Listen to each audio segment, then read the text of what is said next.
Cameron, we're looking at we got the Nami Viper here. This is the original one, right? So this is, what do they call this when it came out? What do they call this one? Viper, and then they changed it to Burn E because of the copywriting, but you can see in the casting that this was originally Viper. So this is before they changed it to Bernie. Oh no, that has Bernie there. Okay, so this is the Nami Viper, the original one. So this is the one that has the longer range, right? Yeah. And we have it next to now it's Cameron's gt1, which is like my favorite scooter to ride. It's so easy to ride, and we're talking about the geometry of the steering, because even with the steering dampener, I really prefer the feel of the GT1. How about you, Cameron? Yeah, it steers great. You can take one hand off and not crash. Yeah, which is with scooters, usually you have to lean against here, which is that's a trick. I want to make a video on that, where if you're gonna let go of the steering, you could lean your chest against this, and that helps stabilize the steering so you won't crash as easily. It's still always best to have both hands on the steering though. And actually, you taught me that, Cameron. I tend to get my knee on the pole too. If I'll lean in and put a knee touching the pole, and then it makes me so momentarily I can take a hand off. Okay. So we're noticing that the length of the two scooters, this is the Nami Viper and the Segway GT1, they are very similar, but actually, guess which one's longer? It's the GT1. It's a little bit longer, surprisingly, as you can see here, because both wheels are against the cement there. See, both wheels are against the cement, and then we go up here to the front, and you can see that the GT1 is longer than the Viper. Now, does the pole represent this angle exactly? I think it does. The pole yeah. actually tapers, so it's a little bit. It actually would show more. No, it back angle. Like it tapers up here, but okay. So look, if you pretend this angle is the same as this angle, yeah, and this angle is the same as this angle, are you able to get a shot where you've got these lining up? Here, okay. I'll stand them straight up, and you can get. Okay, and let's straighten out each. Let's make each scooter straight. So yeah, this one goes over a little bit. I'm trying to get the bars so that handlebars touch, and then the. Okay, let me move this one over. Okay. Making some adjustments here, and then I can move this one over. Oh, let's move the front of yours over too. Oh, that's probably good enough, right? I think like this. The bars are touching. Bars are touching. touching. You can get, this in the bottom, and then look at the top. How many inches difference do you have up top? Yeah. So what we're looking at, everyone, is the angle. I don't know what that's called, but head tube angle. So this is the head tube, right? Head tube, down tube. Is that called the rake? The angle of the fork rake? Yeah, it could be the fork rake, but okay. There's head tube, down tube, top tube. Okay. Yeah, head tube angle is how I. So the geometry of the angle, when it's more straight up and down, that makes it more agile, right? More easy to turn. So if you're racing, maybe you might want that, right? Yeah. But here's the thing. The GT1 has more of an angle. It's more back, right? Is that a way of saying it? It's further more back? laid back, more of a cruiser or a chopper.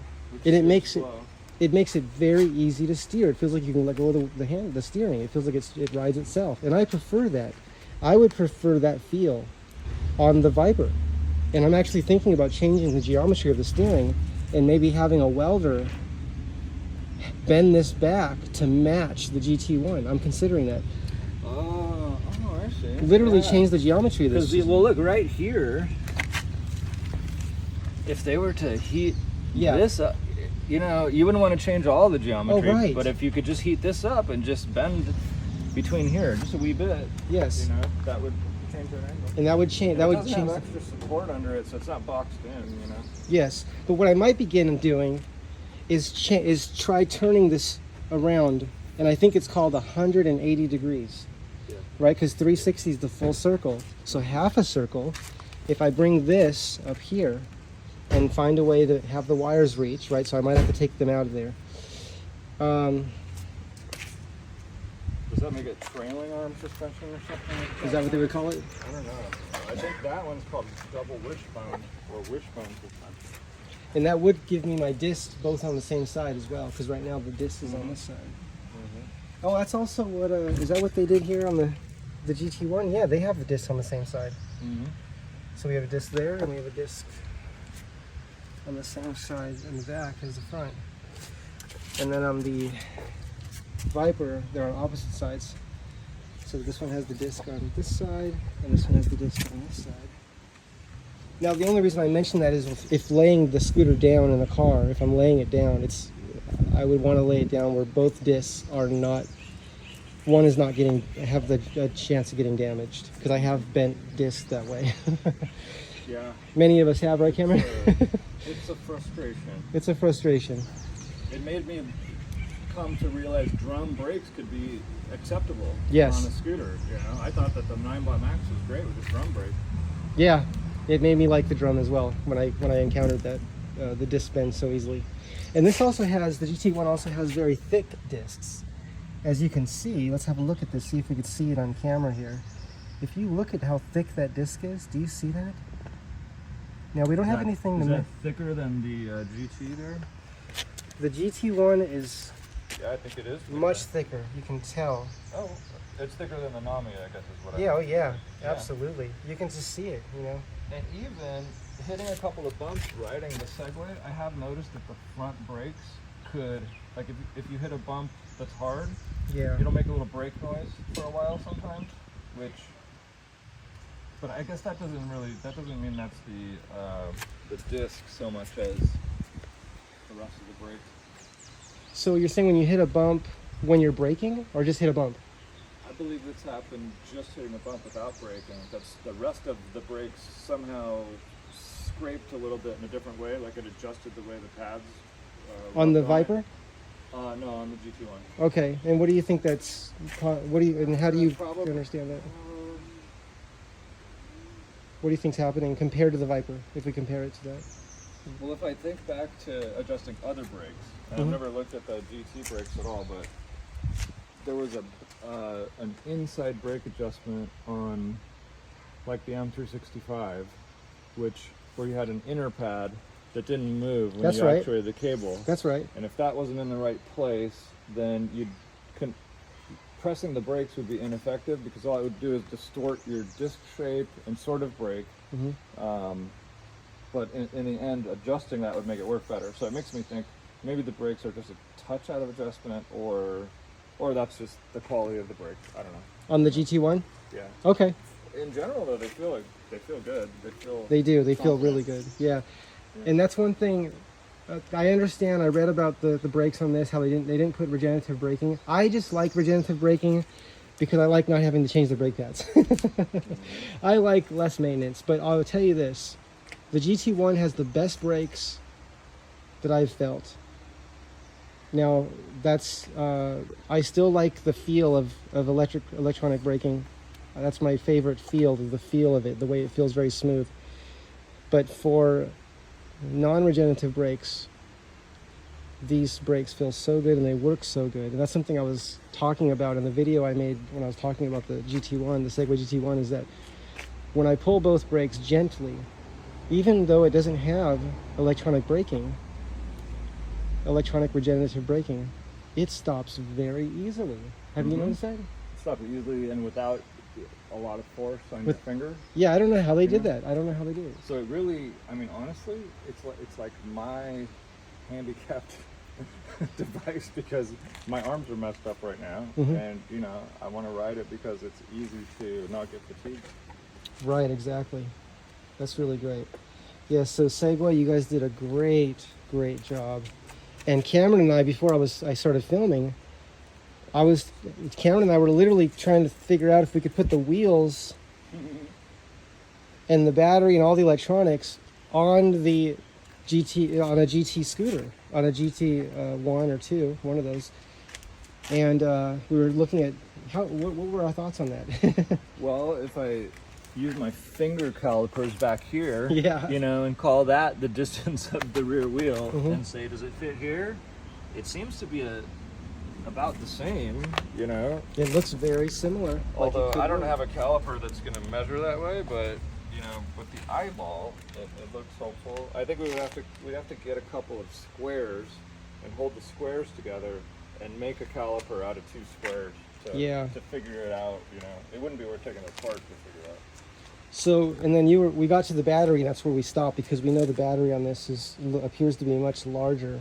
Although, I'm realizing right now that the battery's way in here. Isn't it this width? That's right. So it could actually it's fit. this width. Okay, let's look. Okay, yeah. So this is my finger caliper. It and fits. It fits. Okay, Oh my it God. fits. And the length, you can already see. The battery is only this. You know? Okay. So the battery. Okay. You got room for two batteries. We could put two Viper batteries in there. You know what? You I put think. the charger as well. Okay, so this is a possibility. We're going to be open to the possibility of putting the Viper motors and controllers in a Segway GT1 or 2 scooter Yeah. as a possibility. Well, here's the thing, if we can buy jointly the first crashed GT2 that there is, Right. crashed or broken in some way, Yeah. I want the battery. Okay. You want the rest of it. Yeah. You know, we sure. That's right. That's right. Okay, yeah, because Cameron wants to put a GT2 battery in his GT1 because it appears from Cameron's research and my looking into it a little bit as well, it does appear that it would fit right in there. Keep talking. I'm going to bring something to show you the research. Okay, we're going to show you the research, everyone. So it does appear that Cameron's going to be able to put a GT2. Now the GT2 is the two-wheel drive. The GT1, which is what this is, has just the rear-wheel drive. And Cameron loves it, and he prefers the one-wheel drive, but he wants more range. What do you think is better, this in the sun or this in the shade? Yeah, shade. Let's do shade. All right, so. See how that looks. Let me brighten up the screen so I can see how it already is. Okay. All right, so this isn't labeled. I think this is the GT1 battery. So it has a plug looking like that, a plug looking like that, and two plugs looking like that. This is a picture of the GT2 battery. These two plugs look the same. This photo doesn't really show the rest of the plugs very well. So that's, you know, semi-inconclusive, but these are the controllers, and we can identify which controller is which by how many MOSFETs. Can you put that more toward the wall? Yeah. Yeah. So here's the GT1 controller, which has 4 MOSFETs on the side, and maybe these are MOSFETs, I don't know. Where's the MOSFETs? These four things, remember when we took the Onyx controller apart? They had these big... These look like capacitors to me.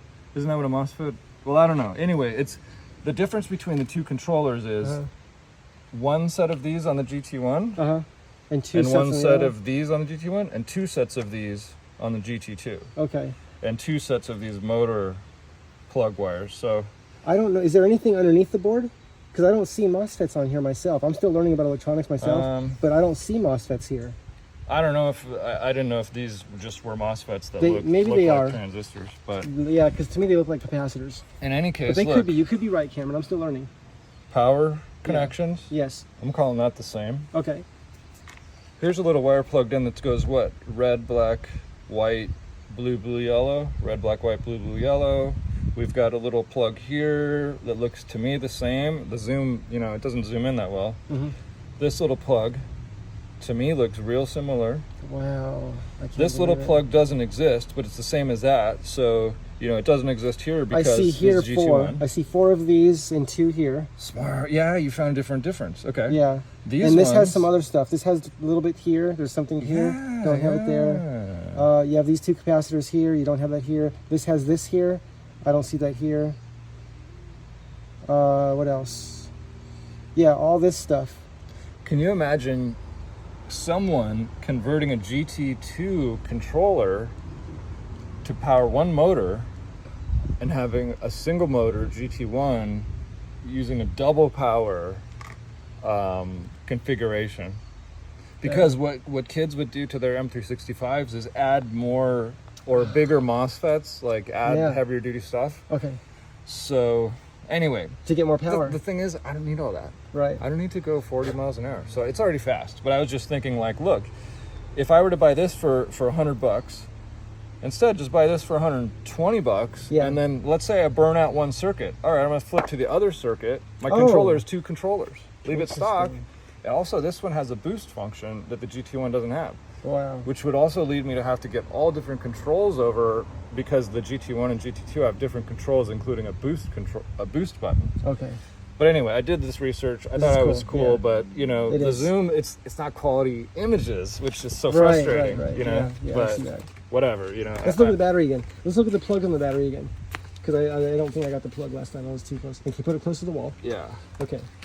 And then, so where's the plugs on this? So this is, I think this is GT2. So you've got main power, which is called an XT something. XT60 probably. XT60 Or XT90. And then they're just disguised, unfortunately. Just down guessing here. on that. Yeah. So There's a plug there, I think, the yellow. yeah. That might be some kind of plug.